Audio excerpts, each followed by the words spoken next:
So soon enough, I went short and I said, the next, I'm going to cover around 950. Soon enough, the stock drops to 950. I didn't take any of them down. I initially shorted 1050 and then I should have covered 1050. And once we came over here and we broke this downtrend, I went back in long. A couple of traders were a little bit, a little bit confused. This is an A quality type setup in which we broke this downtrend. I saw a couple of traders making hundreds of thousands of dollars, and some traders were actually very surprised that this is a stock that pretty much broke the downtrend. Probably because they have not studied enough that this is a downtrend break. And I was buying it at 1050, and then pretty much we had a nice spike all the way to 13, 1050 to 13. That's $2.50 a share on this downtrend break above VWAP.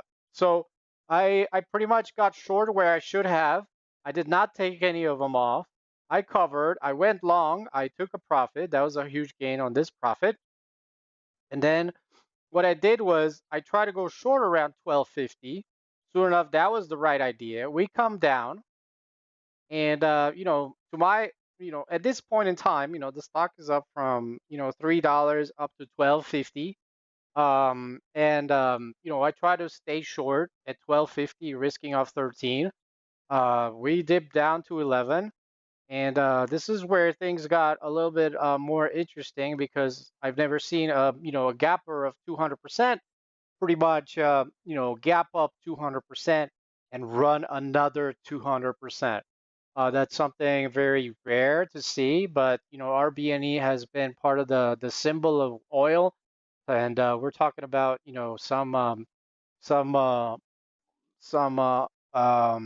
war related news that were on the internet yesterday. Iran, something with bombing. So a lot of the oil tankers were really hot, and RBNE was an oil tanker shipping company. So soon enough, the stock held VWAP, and right here, it pretty much came up, and I was in disbelief how this ticker ended up covering my 1250 at 14 eventually. But in this situation, it pretty much broke pre-market high and went straight up to 20.